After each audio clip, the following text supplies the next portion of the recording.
கர்த்தருக்கு பிரியமானவர்களே, பொருளாதார செழிப்பை குறித்து நாம் அதிகமாக கற்றுக்கொண்டு வருகிறோம் அல்லவா? இதில் பல பகுதிகளாக நான் உங்களுக்கு போதித்திருக்கிறேன். நீங்கள் புதிதாக வந்தீங்கன்னா பின்ன உள்ள வீடியோ நீங்கள் பாருங்கள். உங்களுக்கு அதனுடைய எல்லா விளக்கத்தை நான் கொடுத்துருப்பேன் பொருளாதாரத்தை பற்றி. அதில் 4 தலைப்புகள் முடிந்து இது 4வது தலைப்பு, 3 முடிந்து 4வது தொடங்கியிருக்கு. இது பெருக்கத்தின் தலைப்பாக நாம் இருக்கிறோம். இதுதான் தொடர்ந்து போன வீடியோலாம் கற்றுக்கொண்டு உங்களுக்கு கொடுத்து கொண்டு இருக்கிறேன்.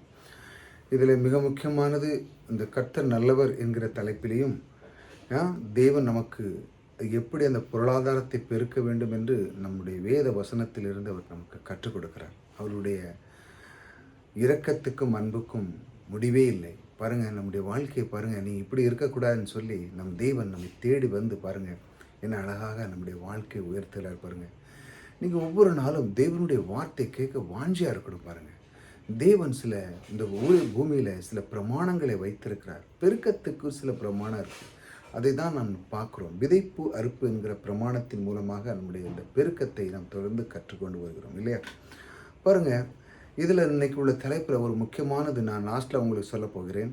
பேராசையிலிருந்து விடுபடுவது எப்படி. நம்முடைய வாழ்க்கையை பாருங்கள், தேவன் இந்த பொருளாதாரத்தை நமக்கு பெருக்கம்னு சொல்லுகிறார். ஆனால் அதிலிருந்து விடுதலையாக எப்படி அப்படின்னு கற்றுக் கொடுக்குறார். பாருங்கள், நம் தேவன் எல்லா வழிகளையும் நம்மை ஒரு செம்மையான பாதைகளை கொண்டு செல்ல விரும்புகிறார். பாருங்கள், அவருக்கு நாம் இடம் கொடுக்கும் பொழுது நம்மை ஒரு பென்சில் இருக்கும்போது அதை விட அழகாக சீவி அதன் கூர்மையாக வைத்து அழகாக இருக்கிறது போல நம்முடைய வாழ்க்கையும் சிறப்பாக மற்றவர்கள் பார்த்து பொறாமைப்பட அளவுக்கு உங்களை சிறப்பாக வைக்கிறவர் உங்கள் கூட இருக்கிறார். பாருங்கள், பெருக்கம் இந்த 4வது பதிவு பாருங்கள். நம்ம எல்லாவற்றிலும் நம்ம அதிகமாக வேண்டும் என்று தேவனுடைய விருப்பம் சித்தம். எல்லாவற்றிலும்னா பாருங்கள், நமக்கு குழந்தைகள்னு அப்படி தான், நம்முடைய திறமைகள், ஆற்றல்கள், எல்லா விதத்திலும் அன்பு, இதையெல்லாம் நமக்கு அதிகமாக பெருக வேண்டும். நம்முடைய வாழ்க்கையில் மிக முக்கியமானது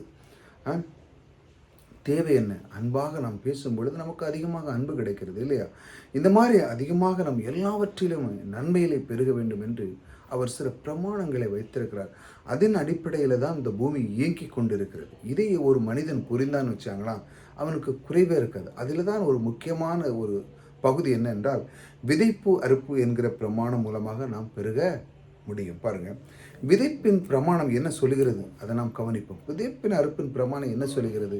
ஒரு மனுஷன் விதைக்கிறான், அதை அறுவடை பண்ணுகிறான். அந்த பிரமாணம் என்ன சொல்லுகிறது என்றால், வாழ்க்கையில் எல்லாமே விதையில் தான் ஆரம்பிக்கிறது என்று சொல்லுகிறது. அப்படி தானே வாழ்க்கை? பாருங்கள், ஒரு விதை அந்த பூமியில் போட்ட பிறகுதான் அதனுடைய பலனை கிடைக்கிறது. அப்போ இந்த வாழ்க்கையே அப்படி தான். நம்முடைய வாழ்க்கையில் நம்மகிட்ட இருக்கிற தாளந்து ஒரு விதை போல. நீங்கள் அதை விதைச்சால்தான் அது கிடைக்கும். உங்கள்கிட்ட எவ்வளோ பெரிய தாளந்து இருந்தாலும் நீங்கள் அதை செயல்படலை அப்படின்னா உங்களுக்கு அதனுடைய பலன் கிடைக்காது. அதைத்தான் தேவன் இந்த நாட்களில் அதிகமாக உங்களுக்கு சொல்லிக் கொடுக்க விரும்புகிறார். பாருங்கள், நாளைய வேண்டிய எல்லாவற்றையும் நீங்கள் உருவாக்க முடியும். இந்த விதைப்பு அறுப்புங்கிற பிரமாணம் சொல்லுகிறது. நாளைக்கு வேண்டியது எல்லாத்தையும் நீங்கள் பெற்றுக்கொள்ளலாம். எப்படி? விதைப்பு அறுப்பு என்கிற பிரமாணத்தை நீங்கள் அறிந்து கொள்ளும் பொழுதுதான் அதை நீங்கள் பெற்றுக்கொள்ளும். விதைப்பு அறுப்பு பிரமாணம் உங்கள் உள்ளே நம்பிக்கையும் தைரியத்தையும் மற்றும் பரவசையும் ஏற்படுத்துகிறது இல்லையா? ஒரு மனுஷன் விதைப்பு அறுப்பதை கண்டுபிடிச்சு பாருங்கள், விவசாயி பாருங்கள், அவன் என்ன பண்ணுறான்னா, அந்த மழை காலங்களில் அவன் விதை நெல்லை வைத்திருக்கிறான், இல்லை எதே ஒன்று இருக்கிறது பயிர்கள், அதை அவன் ஒரு பரவசமாக இந்த நாள் வரப்போகுது, இந்த மாதங்கள் வரப்போகுது, ஜூலை ஆகஸ்ட் செப்டம்பர் இந்த மாதத்தில் வரப்போகுது, ஆகையில் இதை எடுத்துக்கொண்டு விதைக்கணும்னு சொல்லி முன்கூட்டி அவன் செய்து அதனுடைய பரவசத்தில் இருக்கிறான். இன்றைக்கி நான் இதை விதைக்க போகிறேன், எனக்குடைய பலன் கிடைக்க போது ரொம்ப எதிர்பார்ப்போடு இருந்து அதை செய்கிறான். அவன் கையில் வைத்திருக்கதில்லை, அவன் அதை விதைக்கிறான். ஆகையால் பாருங்கள், இது மாதிரி விஷயத்தில் நீங்கள் சலித்தே கூடாது. தேவன் இந்த மாதிரி ஒரு பிரமாணத்தை வைத்திருக்கிறார். இது எப்படி அப்படி இப்படின்னு சொல்லி நீங்கள் உங்களுடைய உள்ளத்தை நீங்கள் சலித்து போயிடக்கூடாது. பாருங்கள், இந்த பரவசமும் ஏற்படுக வேண்டும் என்று தான் தேவன் வைத்திருக்கிறார். இப்படி இருக்கணும். ஆனால் அதிலிருந்து நீங்கள் சலித்து போயிடக்கூடாது. பாருங்கள், கர்த்தர் இதை ஏன் வைத்திருக்கிறார்? எது? இந்த பிரமாணத்தின் அறுப்பு பிரமாணத்தின் விதைப்பு அறுப்புற பிரமாணத்தை ஏன் வைத்திருக்கிறார்? பாருங்கள், ஏன் வைத்திருக்கிறார் என்று சொன்னால், ஒரு மனுஷன் என்றைக்கு விதைகளை புரிந்து கொள்கிறானோ, விதைப்பு அறுப்பு எப்படி வேலை செய்கிறது, அது எப்படி வேலை செய்கிறது என்று புரிந்து கொள்கிறானோ, மனுஷனுடைய வாழ்க்கையிலே நம்பிக்கை உண்டாகிறது. அப்படி தானே? நம்முடைய வாழ்க்கையில் நம்பிக்கை உண்டாகணும்னா நமக்கு அது தெரியணும். ஒரு விஷயம் தெரியணும். இப்போ நீங்கள் ஒரு விஷயத்தில் உங்களுக்கு முழுமையாக தெரியுது அப்படின்னா உங்களுக்கு நம்பிக்கை இருக்கும். அதில் நீங்கள் பின்வாங்க வேண்டிய அவசியமே இல்லை. கண்டிப்பாக அது நான் செய்யும் பொழுது அது பலன் உண்டு. அப்படி தானே? நீங்கள் ஒரு வேலை செய்கிறீங்க. ஒரு வேலையில் உங்களுக்கு அதனுடைய உங்களுக்கு தெரியுது அந்த வேலையை பற்றி, உங்களுக்கு அதனுடைய தாளந்துகள் எல்லாமே தெரியுது. நீங்கள் கண்டிப்பாக அது நம்பிக்கை, இது கண்டிப்பாக பாஸ் ஆகும், இது வந்து ஃபெயில் ஆகாதுன்னு உங்களுக்கு முழு நம்பிக்கை இருக்குது. அப்போ பொழுது நீங்கள் பிந்தாசை செய்வீங்க. அதே போல தான் இந்த கர்த்தர் இந்த பிரமாணத்தை நீங்கள் அறிந்த உடனே என்ன நடக்குன்னா, ஓஹோ! என்னுடைய வாழ்க்கையில் முன்னேறணும்னா விதைப்பறுப்புங்கிற பிரமாணத்தை நான் கடைபிடிக்கணும் அப்படின்னு அவன் அறிஞ்சு அதை விதைச்ச உடனே அவனுக்கு அறுவடை அவன் அறுக்கிறான். அடுத்த உடனே அவனுக்கு என்ன நினைக்குன்னா, நம்பிக்கை வந்துடுது. மற்ற எது மேலே அவனுக்கு ஃபோக்கஸ் இருக்காது. இந்த விதைப்பறுப்பு, அதாவது பொருளாதாரத்தில் அவன் பெருக வேண்டும் என்றால் இது ஒரு ரகசியம். இந்த ரகசியத்தை தேவன் இந்த பூமியில வைத்திருக்கிறார் பாருங்க. இந்த பூமியில வைத்து மனுஷனை அறிந்து கொள்ள வேண்டும் என்று தான் இந்த அற்புதமான பைபிள் நம்ம கையில் கொடுத்துருக்கிறார். அதை தான் நான் பார்த்து கொண்டு வருகிறேன். தேவனே நமக்கு கற்றுக் கொடுக்குறாருங்க. நாம் படிக்க படிக்க அவருடைய பரிசுத்த ஆவியானவர் நமக்குள்ளே இருந்து அதை கற்றுக் கொடுக்குறார் பாருங்க. அவனிடம் கொஞ்சம் இருக்கலாம். நம்ம இடத்துல பாருங்கள், நம்ம இடத்துல இருக்கிற ஆற்றல்கள், திறமைகள் எல்லாமே கொஞ்சம் கொஞ்சம் தான் இருக்கும். மனுடைய வாழ்க்கையில் பாருங்கள், ஏதாட்டும் ஒன்று கற்றுக்கிடதான் அப்படின்னா அவனுக்கு ஒரு விருப்பம் இருக்குது. நீங்கள் ஒரு துறையில் இருக்கீங்க, ஒரு எலக்ட்ரிக் துறை இருக்கீங்க, இல்லை மெக்கானிக் துறை இருக்கீங்க, ஏதோ ஒன்று இருக்கீங்க, உங்களுக்கு ஒரு ஆர்வம் இருக்குது. எனக்கு இந்த மெக்கானிக் துறையில் ஆர்வம் இருக்குது அப்படின்னு முதல்ல நீங்கள் ஆர்வத்தை நீங்கள் உண்டு பண்ணுங்க. அதாவது அப்போ தான் விதை முதல்ல உங்களுக்கு ஒரு விதை வருகிறது, ஆர்வத்தில் வருகிறது. அதை நீங்கள் செய்ய ஆரம்பிக்க ஆரம்பிக்க ஆரம்பிக்க என்ன பண்ணுறது, அது நாளடைவில் உங்களுக்கு அது ஒரு பெரிய பலனை கொடுக்கிறது இல்லையா? அதுதான் விதைகள். நான் முதல்ல நான் சொன்னேன், இந்த பிரமாணம் என்ன சொல்லுகிறதுனா எல்லாமே ஒரு விதையில் தான் ஆரம்பிக்கிறது என்று. பாருங்க, அந்த அவனிடம் கொஞ்சம் இருக்கலாம், ஆனால் அவன் விதையாக அதை பார்க்கிறான் பெருக முடியும் என்று அவனுக்கு தெரிஞ்சிட்டு, இதை வச்சு அவன் பார்த்தவொடனே இதை கொஞ்சம் பெருக முடியும்னு தெரியும். அதனால் அவனுக்கு பரவசம், தைரியம், நம்பிக்கை உண்டாகிறது. இதை வச்சு நான் பெருக முடியும் என்று சொல்லி அவனுக்குள்ள ஒரு நம்பிக்கை வைக்கிறது. எப்பொழுது அதை அறிந்த உடனே. தேவன் உங்களை ஒருபோதும் விதை இல்லாமல் விடுவதே இல்லை. விதை கையில் கொடுத்து தான் இந்த பூமியில் வைத்திருக்கிறார் பாருங்கள். நம்ம ஒரு சில வட்டாரத்தில் நீங்கள் ஒரு மனுஷனுக்குள்ளே ஏதாட்டும் ஒரு டேலண்ட் இருக்கும்பா அப்படி சொல்லமா இல்லையா? அதுதான் விதை. ஏதோ ஒன்று இருக்குது அவனுக்குள்ளே. அவனுக்கு பிடிச்சதை நீங்கள் கேளுங்கன்னா பாருங்கள், சில நாடுகள்லாம் பார்த்திங்கன்னா அவனுக்கு பிடிச்ச சப்ஜெக்டை தான் படிக்க வைப்பாங்க. உனக்கு எது பிடிக்குமோ, ஒரு ட்ராயிங் பிடிக்குமா, மெக்கானிக் பிடிக்குமா, ஏதோ ஒன்று துறையில் அவனை படிக்க வச்சு அதில் 100% ஆக்கிடுவாங்க. ஆகையால் அவனுடைய வாழ்க்கையில் ஃபெயிலே ஆக முடியாது. அவனுக்கு எல்லாத்துலேயுமே அவனுக்கு செல்வங்கள் வந்து கிடும். ஏனென்றால் அவன் அதை கண்டுபிடிக்கிறான். ஒரு மனுஷன் அதை தான் சில இடத்துல கண்டுபிடிக்கிறான். அவனுக்கு என்னப்பா பிடிக்கும் சிறு வயசில் கேட்ட ஆசிரியர் அவனை கேட்டு அதனோடு அவனை பழக வைக்கிறாங்க பாருங்கள். அதனால் தேவன் எல்லாருக்குள்ளேயும் ஒரு விதை வைத்திருக்கிறார். யாருமே ஒன்றுமில்லைன்னு சொல்லவே முடியாது. அப்படிதானே? பாருங்கள், விதையை பற்றி புரிந்து கொள்ளாமல் நான் பெருக முடியாது. வாழ்க்கையில் பாருங்கள், நமக்குள்ளே ஒன்று இருக்குது, நமக்கு ஒரு சக்தி இருக்குது, நமக்குள்ளே ஒரு திறமை இருக்குது. அதை நம்ம புரிஞ்சிடணும். அப்படி இல்லைன்னா நம்மளை பெருக முடியாது. கையில் விதையை வச்சுட்டு நம்ம கையில் ஒரு விதை இருக்குது, அதை நீங்கள் கையிலே வச்சுட்டு அதை பெருக முடியாது. அப்படி தானே? நிறைய பேர் நான் பார்த்துருக்கேன், அவங்கள்ட்ட எல்லா டேலண்ட் இருக்கும், ஒரு வேலை செய்ய மாட்டான். எப்படி அதை விதைக்க மாட்டான். போவான், வாங்கணுவான், செய்யணுவான், ஒன்றும் கிடையாது. எல்லாம் இருக்கும் பாருங்கள். அந்த பையனை பாருங்கப்பா, அவன்கிட்ட எல்லாம் திறமை இருக்குது, எலக்ட்ரிஷியன் வேலையெல்லாம் நல்லா அழகாக பார்க்குறான். ஆனால் என்ன, குடிச்சிட்டு சுற்றிட்டே இருப்பான், ஒரு வேலை செய்ய மாட்டான். அவன் அதை யூஸ் பண்ணுறதே கிடையாது. அதான் சொல்கிறார், அந்த விதை கையில் இருந்த தட்டியும் அவனுக்கு என்ன பெருக வாய்ப்பே கிடையாது. ஆனால் அதை விதைக்க உடனே அது பெருகிவிடும். ஏனென்றால் அவங்க தான் பிரின்சிபல் வேலை செய்யுது. தேவனுடைய அந்த பிரமாணம் அங்கே வேலை செய்கிறது. அப்போ அவனுக்கு குறைவே இருக்காது பாருங்கள். மறுபடியும் சொல்லுதேன், விதையை பற்றி புரிந்து கொள்ளாமல் பெருக முடியாது. கையில் விதையை வச்சுட்டு நீங்கள் எக்காலமும் பெருக முடியாது. என்றைக்கு நீங்கள் விதைக்கிறீங்களோ அன்னைக்கு உங்களுக்கு குறைவே இருக்காது. இது தேவனுடைய நீதியாக இருக்கிறது. குறையவே முடியாது. பாருங்கள், உங்கள் பணத்தையும் அப்படி நீங்கள் காண்கிறீர்களா? நீங்கள் அன்பை காண்பீங்களா? தாளந்து, ஆற்றல், இவைகளெல்லாம் நீங்கள் விதையாக காண்கிற வேண்டும். அப்பொழுது தான் பாருங்கள் உங்களுக்கு அதனுடைய பலனை பற்றி உங்களுக்கு தெரியும் பாருங்கள்.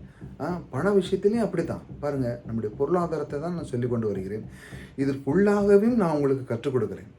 ஆகையால் இந்த பண விஷயத்துலேயும் அப்படி தான். பணம் என்கிறது ஒரு விதையை நாம் விதைக்க வேண்டும். வேத வசனம் நமக்கு திட்டவட்டமாக போதிக்கிறது. எப்படி மனுஷன் எதை விதைக்கிறானோ அதையே அறுப்பான். வாழ்க்கையின் பிரமாணம் இது. இந்த வாழ்க்கையில் இதுதான் ஒரு பிரமாணம் பாருங்கள். அருமையானவர்களே, நான் உங்களுக்கு சொல்லுகிறேன், நீங்கள் சிந்தித்து பாருங்கள். வாழ்க்கையில் ஒரு பிரமாணம் இருக்கிறது. என் கையில் சிறிய அளவில் இருக்கிற காரியங்கள் நான் விதைக்க கண்டால், நான் ஏற்கனவே சொன்னோம்ல, உங்கள்கிட்ட கொஞ்சம் தான் இருக்குது, அதை நீங்கள் விதைக்க கண்டால் பெரிய அளவில் நாளளவுக்கு நீங்கள் உடையாவா பெரிய அளவில் நீங்கள் இருக்க முடியும். அப்படி தானே? நீங்கள் கொஞ்சம் தான் இன்றைக்கி இருக்குது உங்கள்கிட்ட தாழ்ந்து, அதை நீங்கள் கொஞ்சம் கொஞ்சமாக அதை செய்யும் பொழுது உங்கள்கிட்ட தாழ்ந்து பெருக போகுது. மனுஷனுடைய பார்வையில் எப்படி இருக்கணும்? விதைக்குள் எத்தனை செடிகள் இருக்கிறது, செடிக்குள் எத்தனை விதைகள் இருக்கிறது என்று பெருகிக்கொண்டே போனால் இப்படி யோசிக்கணும். பல கோடி பழங்கள், பல கோடி செடிகள் உருவாக்க முடியும். அப்படித்தான் வாழ்க்கை பார்க்க வேண்டும். பார்த்தால்தான் நமக்கு பற்றாக்குறை வரவே வராது. அப்படி பார்க்கலைன்னா உங்களுக்கு பற்றாக்குறை வரும். இப்படி பார்க்கறதுனால உங்களுக்கு பற்றாக்குறை வரும்.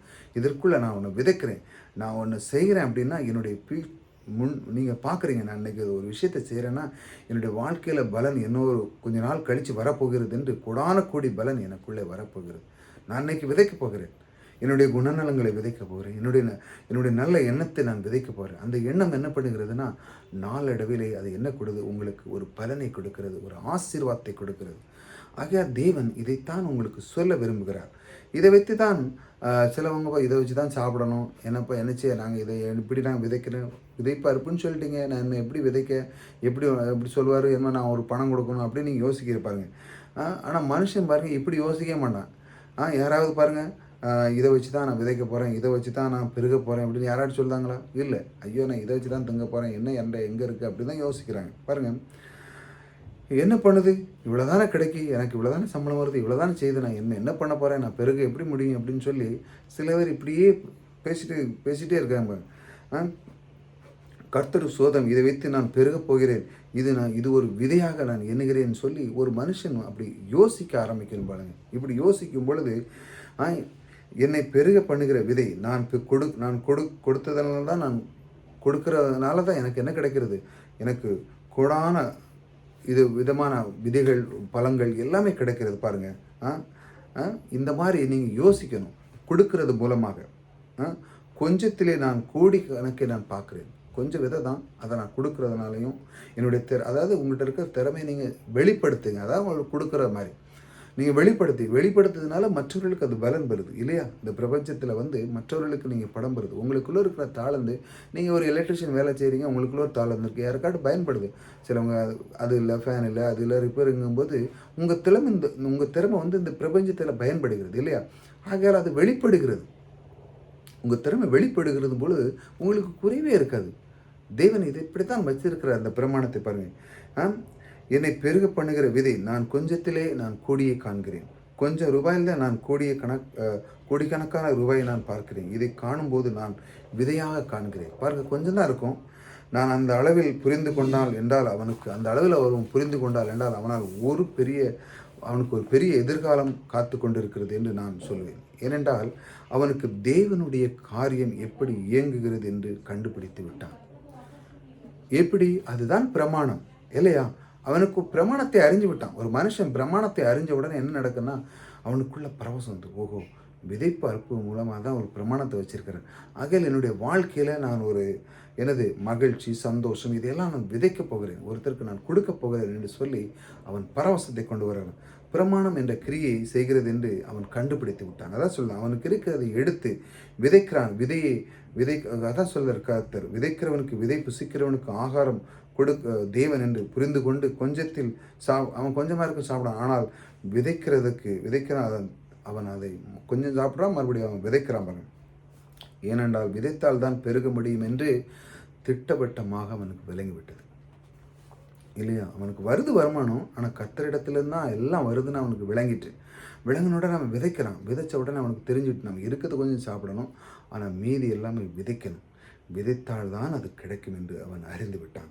பாருங்கள், அநேக பேர் பொருளாதாரத்தில் பெறுகிறதில்லை என்றால் பணத்தை தனக்கு சந்திக்கிறது தான் ஒரு காரியத்துக்கு தான் அவங்க நினைக்கிறாங்க. ஆனால் அதை கொண்டு போய் விதைக்க, இதன் மூலமாக ஒரு பெருக்கத்தை ஏற்படுத்த வேண்டும், விதைத்த பெருக்கம் கிடைக்கும் என்று அவங்க நினைக்கிறது இல்லை. அவங்க ஒரு பணம் சந்திக்கணும், அவ்வளோ தேவை இருக்குது, அது இருக்குது, மாதம் இருக்குது, 10 20 அப்படின்னு தான் யோசிக்கணுங்க.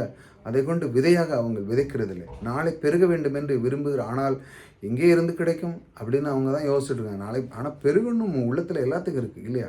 ஆனால் அவங்க விதைக்கிறதே கிடையாது. கர்த்தர் ஒரு திட்டவட்டமான ஒரு வழியை வைத்திருக்கிறார். அதுதான் விதைப்பு அறுப்பு என்கிற பிரமாணம். அதை தான் தேவன் சொல்லுது, தசமபாகங்களை பண்டசாலை கொண்டு வாருங்கள். ஏன் அப்படிலாம் கொண்டு வரேன்னா, கர்த்தருக்கு நீங்கள் எதாவது கடன் கொடுக்க போகிறீங்களா? அது அது நீங்கள் வச்சு தான் அவர் பண்ணுறேன். உங்களுக்கு மிக முக்கியமான வேதத்திலேருந்து உங்களுக்கு சொல்லுகிறேன். தேவன் இந்த பூமியில் எல்லாமே உங்களுக்கு கொடுக்கப்பட்டது. இந்த பூமியில் நீங்கள் சம்பாதிக்கிற ஒரு பலன் இருந்தாலும் அது கர்த்தர் தான் கொடுக்கிறார். அவர் எல்லாமே உங்களுக்கு கொடுக்கப்பட்டது. அவர் ஏன் அதை 10% கொண்டு வந்து கொடுக்கணும் அப்படின்னா, ஏன் அதை செய்யணும் அப்படின்னு சொல்கிறாருன்னா, நீ பெருக பண்ண வேண்டும், நீ நன்றாக இருக்க வேண்டும் என்று தான் வழியை வகுத்து வச்சிருக்கிறார். அது புரிந்து கொள்ளாமல் தான் அங்கே கொடுத்தா எனக்கு எனக்கு வேறு மீதி எங்கே இருக்குது, எனக்கு என்ன செய்யணும் அப்படின்னு யோசிக்கிறாங்க. தேவன் வழியை உண்டு பண்ணி வைத்திருக்கார். நீ இப்படி செய்யும்போது, அதை விதைக்கும் பொழுது அது பல மடங்காக உயர்கிறது என்று அவர் சொல்கிறார். கர்த்தர் அந்த அந்த மாதிரி நம்ம நினைக்கிறோம் கர்த்தருக்கு உதவணும். கர்த்தருக்கெலாம் உதவி பண்ண வேண்டிய நீங்கள் அவசியம் இல்லை.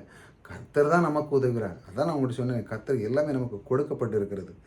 நீ விதைத்தால் தான் நாளைக்கு உனக்கு இருக்கும். அநேகர் இன்றைக்கு விளங்காமல் பற்றாக்குறையில் வாழ்ந்து கொண்டு இருக்கிறார். நீ விதைக்கணும், ஆனால் அவங்களுக்கு புரியல. பாருங்கள், எலியா தீர்க்கதரிசி பாருங்கள், அவள் அன்னைக்கு வந்து சாப்பிட்டுட்டு அன்னைக்கு குச்சி வரைக்கு சாப்பிட்டுட்டு இருந்தா. ஆனால் அவளுக்கு பாருங்கள் என்ன நடந்துச்சு, அவள் வந்து புரிஞ்சுக்கிட்டா.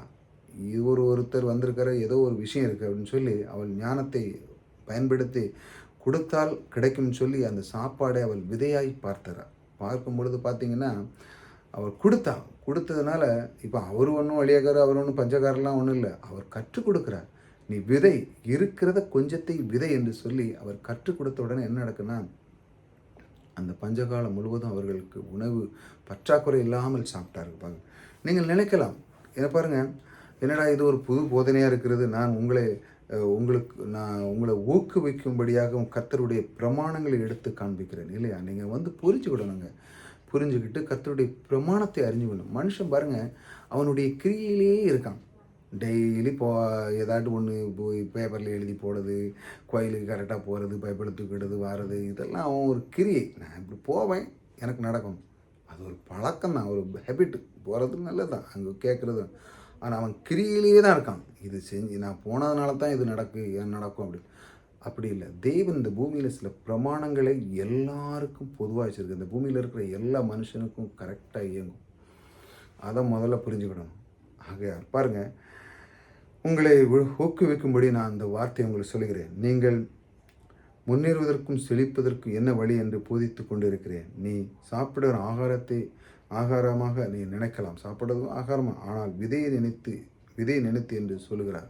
நீ வந்து அவள் சொன்ன சாப்பாடு வந்து ஆகாரமாக தான், ஆனால் அவள் எப்படி தான் விதையாக எண்ணுகிறாள். விதையாக எண்ணும் பொழுது தான் அங்கே என்ன நடக்குதுன்னா, கர்த்தருடைய காரியத்துக்கு விதையாக கொடுக்கிறார்கள். அந்த மாதிரி கொடுக்கும்போது சாப்பாடு அவளுக்கு குறைவே இல்லாமல் இருக்குது. அப்படி தானே அந்த காரியத்தை அப்படி தானே அவள் பார்த்தது. அவளுடைய உள்ளம் அப்படி இருந்தது. கர்த்தர் விதைக்கிறோம், நாம் விதைக்கிறோம், நாம் நடுகிறோம், தண்ணீர் பாய்ச்சுகிறோம், கர்த்தர் பெருக்கத்தை உண்டு பண்ண இல்லை. கர்த்தருடைய பிரமாணம் வந்து எப்பவும் வேலை செய்கிறதுன்னு நான் உங்களுக்கு தெளிவாக சொல்கிறேன். என்னைக்கு நீங்கள் விதைக்கிங்களோ, உள்ளத்தில் தேவன் விதையாய் கொண்டு வந்து அதை நீங்கள் பயன்படுத்த ஆரம்பித்தாதான் அது செயல்படும். நீங்கள் அடியெடுத்து வைக்கும் பொழுது தான் என்ன நடக்குன்னா, அங்கே ஒரு மிராக்கல் நடக்குது. தேவனுடைய கிருபை அங்கே விளங்குகிறது. இன்னைக்கு அப்படி இருக்கலாம், ஆனால் நாளைக்கு பெரிய அளவில் நீங்கள் பெறுகிறதை தேவன் அவர் விரும்புகிறார். அவர் உங்களை அந்த விருப்பத்தை அவர் காண விரும்புகிறார். என் பிள்ளை இப்படி இருக்கிறான், ஆனால் அவனை பெருக்கத்தை நான் பார்க்க போகிறேன் என்று சொல்லி அவர் உங்களை தேடி வராருங்க. தேடி வந்து உங்களுக்குள்ளே இருக்கிற எல்லா தாளந்தங்களையும் கொண்டு வந்து அவர் உங்களை பெருக்கத்தை உண்டு பண்ணதற்காக வந்திருக்கிறார். ஆக நீங்கள் விதைக்கிறது தான் உங்களுடைய வேலை. அதான் கையிட்டு வேலை செய்கிறதை ஆசீர்வதிக்கிறார். திறமை, ஆற்றல், அதே போல் தான் காசு, இவைகளெல்லாம் விதையாக நீங்கள் யூஸ் பண்ணு என்று சொல்லுகிறார். தன்னுடைய சம்பளத்தை பாருங்கள், நிறைய பேர் பாருங்கள், சம்பளம் இவ்வளோ தான் சம்பளம், என்னச்சு அடுத்த மாதம் யார்கிட்ட போய் கேட்க 10ஆம் தேதி, இப்படி நிறைய விஷயங்கள் இருக்குது பாருங்கள். தேவன் என்ன பண்ணுறாருன்னா, உங்களை அந்த அளவுக்குலாம் வைக்க மாட்டார். சில பேர்கள் 10ஆம் 15ஆம் தேதி வேறு யார்கிட்ட கடன் வாங்குவாங்க. ஏனென்றால் அவங்க மொத்தமாக தின்றது, சாப்பிட்றதே கிடையாது, கொடுக்குறதே கிடையாது. யாருக்கும் யார் வீட்டுக்கு வந்தாலும் வராதாங்க அப்படின்றாங்க. ஆனால் வீட்டுக்கு வரவர்களுக்கு அவர்களுக்கு நல்லா உபசரித்து அவர்களுக்கும் பணத்தை கொடுத்து அந்த அளவுக்கு ஒருத்தர் செய்கிறார் என்றால் தேவன் அந்த வீட்டிலே உலாவுகிறார் என்ற அர்த்தம். அந்த தேவன் உலாவி அவர்களுக்கு செல்வ செழிப்போடு வைத்திருக்கிறார் என்ற அர்த்தம். பாருங்கள், இந்த அற்பமான தோன்றுகிறது உங்களுக்கு தெரியலாம் சில விஷயங்கள். சிறிய காரியத்தை சிறியதிலிருந்து நீங்கள் ஆரம்பிக்க காண வேண்டும். பாருங்கள், நான் அதான் சொன்னேன், சிறுசிலிருந்தே உங்கள்கிட்ட திறமை நீங்கள் காண வேண்டும். அவள் எண்ணத்தை மாற்றினால், அவள் எண்ணத்தை பாருங்கள், அவளுடைய எண்ணத்தை மாற்றின உடனே அங்கே என்ன நடந்துச்சு? அற்புதம் நடந்துச்சு. அவள் உடனே சாப்பிட்டுட்டு, ஐயா எங்கிட்ட இல்லையா, நீங்கள் வேறு இடத்துக்கு போனாங்கன்னா அன்றைக்கி இல்லை. அவளுடைய எண்ணத்தை மாற்றினால என்ன நடந்துச்சு பார்த்தீங்களா? அற்புதம் நடந்தது. நீங்கள் விதையாக எண்ணும்போது நாம் ஒரு நோக்கத்தை சிந்திக்க ஆரம்பிக்கிறோம் இல்லையா? பெரிதாக நமக்கு உருவாகிறது. பாருங்கள், அதே மாதிரி தான் தாவீது கதை. அவனும் ஒரு சின்ன கவன் வச்சு அடித்தான். அவன்கிட்ட இருக்க திறமை, அவன் பாருங்கள், சின்னது அவனுடைய திறமை அவன் வெளிப்படுத்தின ராஜாவை மாறிட்டான். என்னைக்கு சும்மா வச்சுக்கிட்டு இருந்தான், அன்றைக்கி ஒன்றும் இல்லை. இவன் ஏமாத்திரம் இதை விட என்னால் முடியும்னு சொல்லி அவனுடைய திறமையை அவன் வெளிப்படுத்தினான். எல்லோரும் கம்பு வச்சுட்டு உட்காந்துட்டு தான் நின்னாங்க. பெரிய பெரிய கத்தி ஈத்தி வச்சுக்கிட்டு யூஸ் பண்ணவே இல்லை. ஆனால் இவன் வந்தான், யூஸ் பண்ணான், ராஜா ஆகிட்டான். ஆகையால் நீங்கள் உங்கள்கிட்ட இருக்க அவங்கள்ட்டையும் திறமை இருந்துச்சு இல்லையா? அவங்க எத்தனையோ போர் வீரர்கள் அவங்க பயிற்சி பெற்றாங்க, வாங்கினாங்க.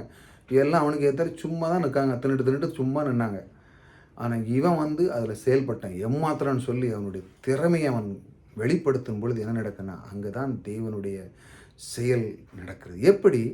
எப்படி ஒரு விவசாயி தன்னுடைய நிலத்தில் அவன் விதையை போடுகிறானோ அப்போ அங்கே தேவனுடைய பிரின்சிபல் வேலை செய்கிறது.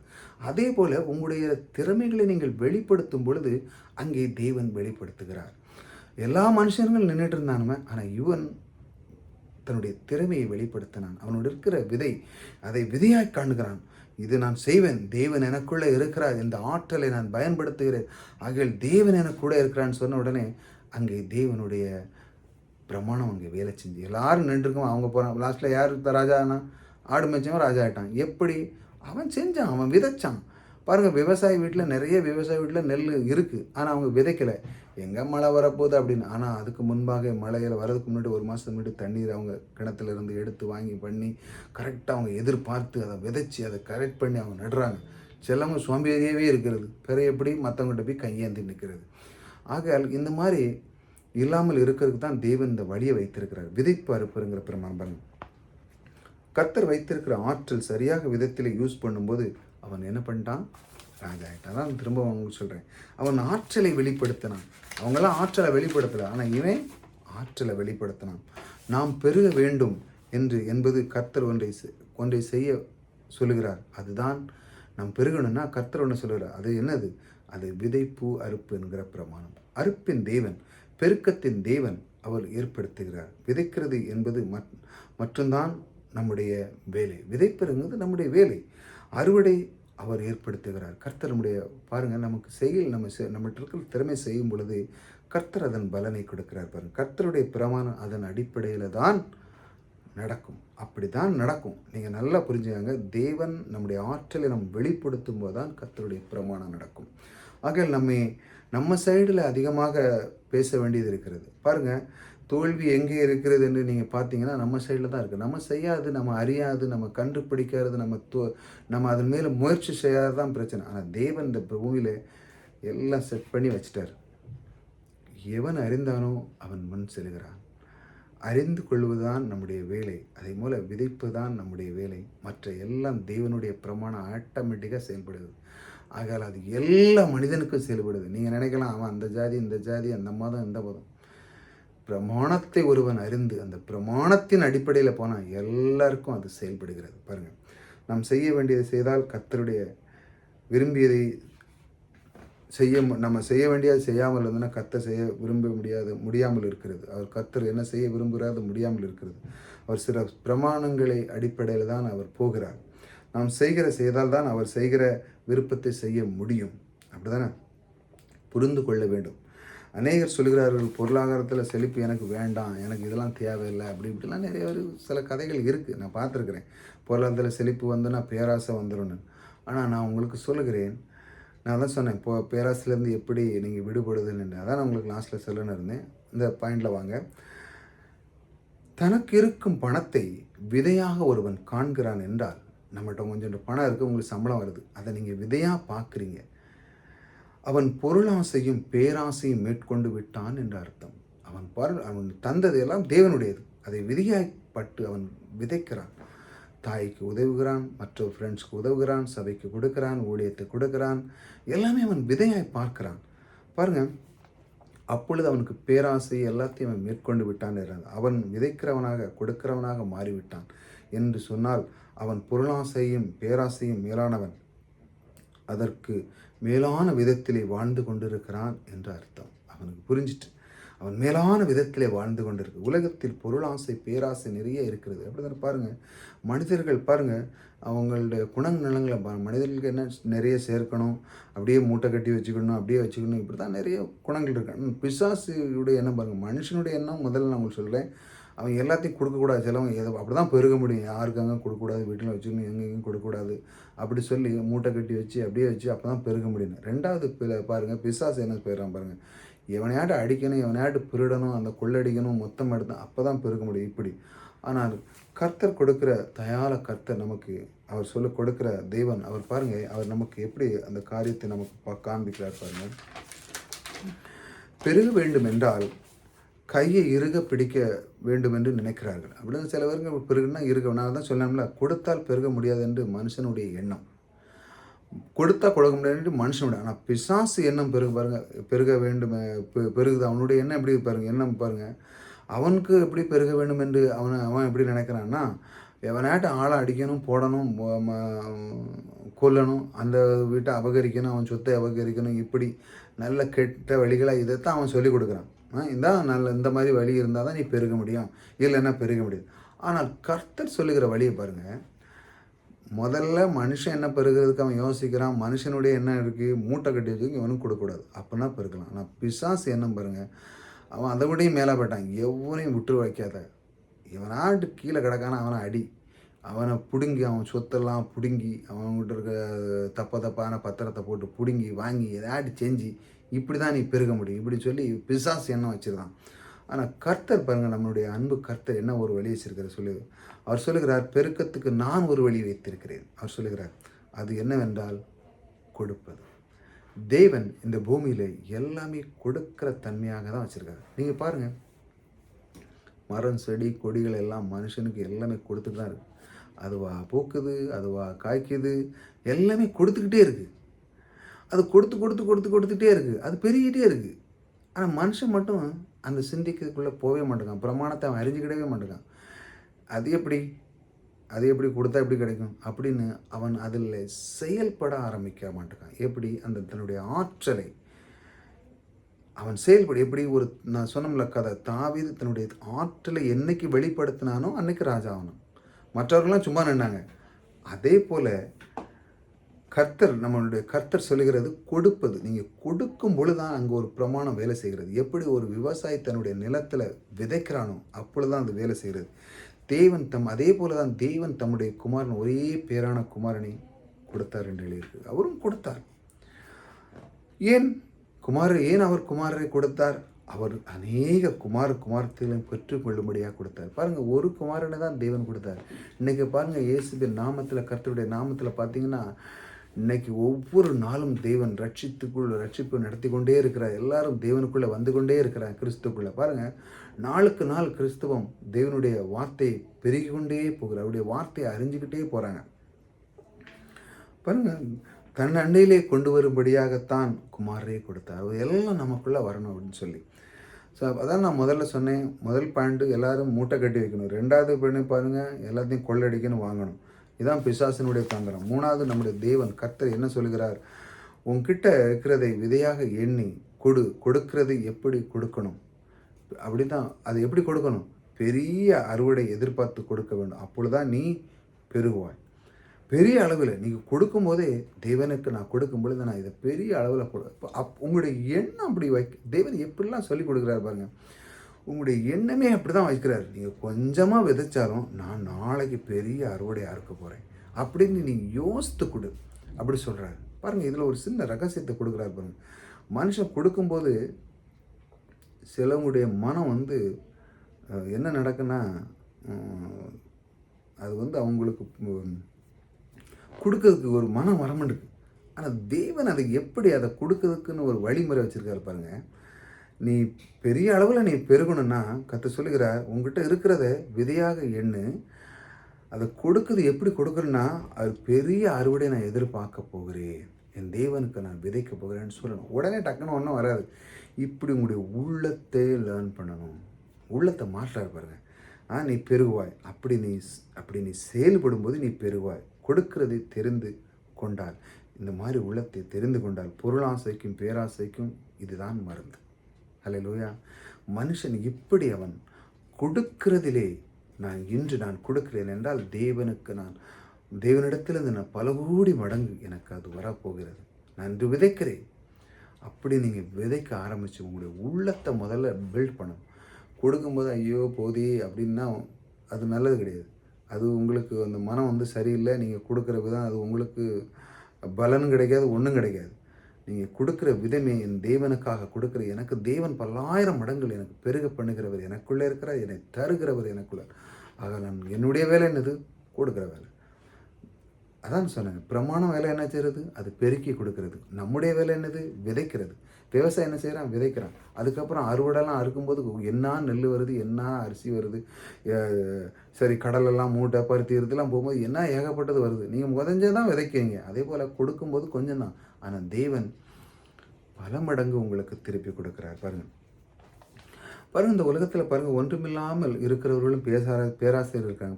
பாருங்கள், பிச்சைக்காரனோட பேராசை தான் இருக்கான், பணக்காரன் இருக்கான், அவனுக்கு இன்னைக்கிலிருந்து இன்னும் பெருசுனுங்கான், மிடில் கிளாஸ் இன்னைக்கிலிருந்து இன்னும் எல்லாருக்கிட்டையும் பேராசை இருக்கிறது. ஆனால் பொருளாசையில் எல்லாருக்கும் பொருளாசை பேராசை எல்லாருக்கும் இருக்கிறது. ஆனால் தவறான கருத்து நமக்குள்ளே இருக்கிறது. அதுதான் பேராசையும் தவறான ஒரு கருத்து இருக்குள்ள. எப்படி கருத்து? அதான் நான் மட்டும் சொன்னேன். மூட்டை கட்டி வச்சுக்கணும் ஒரு கருத்து. ரெண்டாவது என்னது? அவனை அடிக்கணும், இவனை அடிக்கணும், இவனையாட்டு போட்டு மட்டம் தட்டி அவனை பண்ணணும். அப்படி தான் மனுஷனுடைய எண்ணமே. தவறான கருத்து பொருளாசையும் மேலே பேராசையும் மேலே. பாருங்கள், மனிதன் எண்ணங்கள் நம்மளுடைய எண்ணங்களை இந்த எண்ணங்களை பாருங்கள், நாம் போக்க வேண்டும். சரியான இந்த எண்ணங்கள்லேருந்து நம்ம விடுபடும். சரியான பிலாசபி எடுக்க வேண்டும். வாழ்க்கை சரியான தத்துவத்தை பின்பற்ற வேண்டும். கர்த்தரை நம்புகிற மனுஷன் பொருளாசை பேராசை இருக்க முடியாது. கர்த்தரை நம்புகிற மனுஷன் பாருங்கள் பொருளாசையில் இருக்க முடியாது. ஏன்னா கர்த்தருக்கு அவனுக்குள்ள அந்த பிரமாணத்தை அறிஞ்சு கொண்டான் பாருங்க.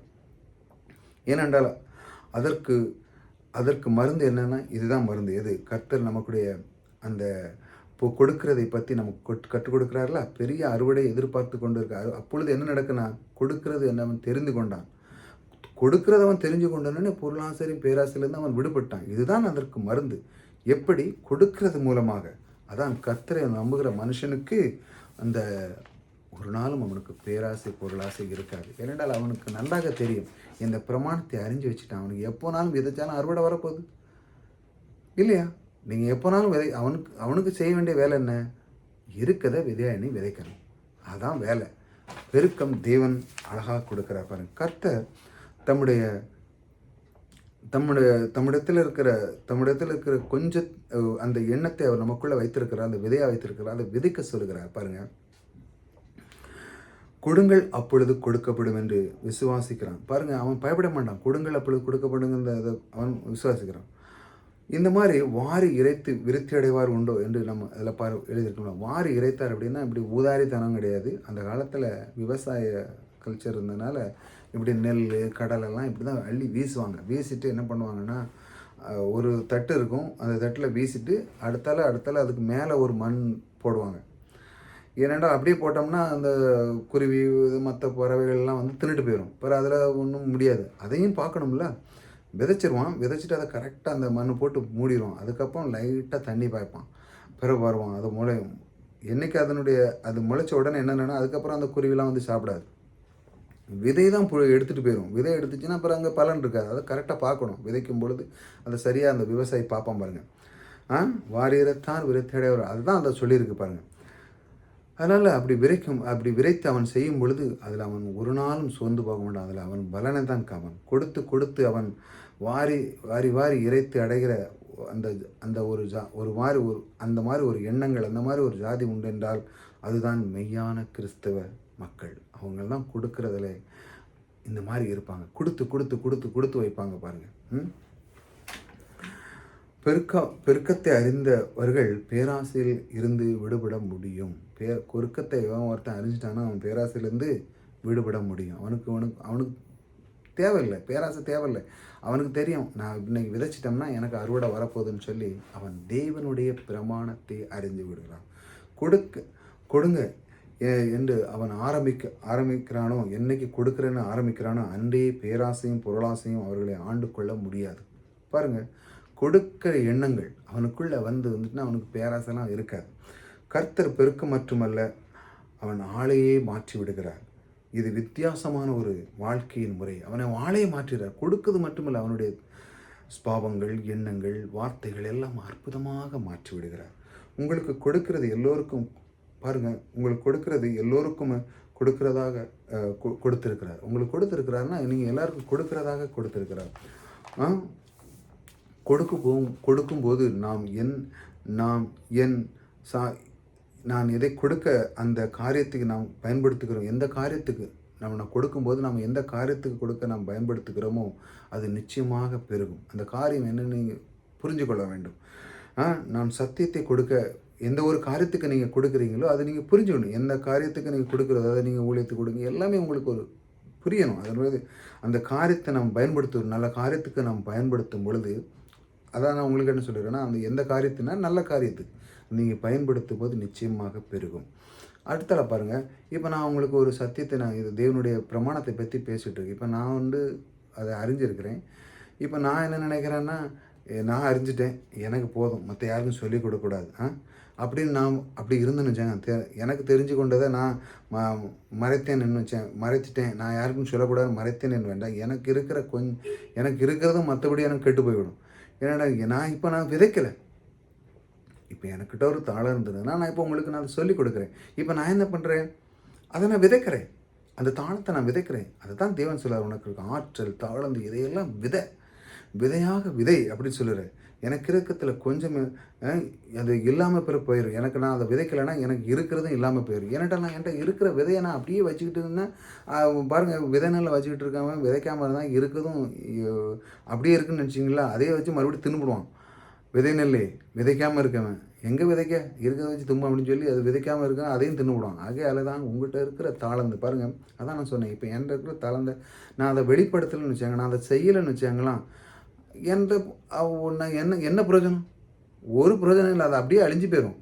ஆகையால் உங்கள்கிட்ட இருக்கிற தாளந்துகளை நீங்கள் வெளிப்படுத்தும் பொழுது தான் அது ஒரு விதையாக வைத்திருக்கிறார் தேவன். அதை வெளிப்படுத்தும் போது தான் அது என்னுடைய பலனை தேவன் அப்பொழுது செயல்படுகிறார். நாம் பெருக வேண்டுமென்றால் நாம் தினந்தோறும் கொடுத்து கொண்டே இருக்க வேண்டும். ஒவ்வொரு நாளும் கொடுத்து கொண்டே இருக்க வேண்டும். அதன் மூலமாக தான் நான் பெருக முடியும். ஒவ்வொரு நாளும் நீங்கள் கொடுங்க. உங்களுடைய ஆற்றல் திறமைகள், இப்போது ஒரு வேலை செய்யுங்க, உங்களுடைய திறமைகளை நீங்கள் கொடுக்குறீங்க. மற்றும் உங்களுடைய ஒரு நண்பர்களுக்கு உங்களுக்கு இருக்கீங்க, உங்களுக்கு ஏண்ட உதவிகளை செய்யுங்க. இப்படி கொடுக்கறது மூலமாக நீங்கள் பெருக முடியும். பாருங்கள், இவைகள் எல்லாம் வேத வசனங்கள். பாருங்கள், இந்த மாதிரி வேத வசனங்கள் பிரின்சிபலை தான் இந்த மாதிரி இருக்கிறது. அந்த தேவ வசனத்தில் அப்படி தான் வச்சுருக்கு. இந்த ஒரு பிரின்சிபலாக நீங்கள் பார்க்கணும். பாருங்கள், ஆகவே அருமையானவர்களை, நீங்கள் பெருகும்படியாக தான் விதைப்பு அறுப்பு என்கிற பிரமாணத்தை வைத்திருக்கிறார். ஆகவே கொடுங்கள், அப்பொழுது உங்களுக்கு கொடுக்கப்படும். அதான் வேத வசனத்தில் சொல்லுதலா, அமிக்கு குலுக்கி சரிந்து விழும்படி உங்கள் மடியில் கொட்டுவார்கள் என்று. அதில் எல்லாமே அடங்கியிருக்கு. நீங்கள் அன்பு செலுத்தினா அன்பு கொண்டு கொடுப்பாங்க. பணத்தை விதைத்தினா பணமாக கிடைக்கும். நீங்கள் தீமையை வச்சுன்னா தீமையை அமைக்கி குளிக்கும் உள்ள கிடைக்கும். இது எல்லாத்துக்கும் ஒரே பிரமாணம். நீங்கள் பகை வச்சிங்கன்னா பகை கிடக்கும். ஆகையால் இந்த பிரமாணம் எல்லாருக்கும் பொதுவாக நடக்கிறது. ஆகையால் நீங்கள் என்ன உங்களுக்கு அமைக்கி குலுக்கி சரிந்து மடியில் உங்களுக்கு உழணுன்னா உங்கள்கிட்ட இருக்கிற தாளந்தை நீங்கள் வெளிப்படுத்த வேண்டும். நீங்கள் நன்மை விதைங்க, உங்கள்கிட்ட இருக்கிற நல்ல தாளந்தைகள் விதைங்க. உங்களுக்கு இருக்கிறதை யாருக்கும் கொடுக்கக்கூடாது அப்படின்னு இருக்கக்கூடாது. கொடுக்கும் பொழுது தேவன் அந்த ஆற்றலை இன்னும் அதிகரிக்கிறார், உங்களுடைய பெருக்கத்தை இன்னும் கூட்டுகிறார். இப்படி நம்ம தொடர்ந்து தேவனுடைய வார்த்தையிலிருந்து பொருளாதாரத்தை பற்றி நாம் அதிகமாக பார்ப்போம். அதனால் லாஸ்ட்டில் உங்களுக்கு சொன்னேன், இந்த பேராசையிலிருந்து முற்றிலும் விடுபட வேண்டுமென்றால் இந்த விதைப்பு அறுப்புங்கிற பிரமாணத்திலிருந்து கொடுப்பதை ஒருவன் அறிந்து கொண்டால் அவன் இதிலிருந்து முற்றிலும் விடுதலை ஆகிறான். ஆகையால் புதிதாக சப்ஸ்கிரைப் பண்ணிச்சாங்க.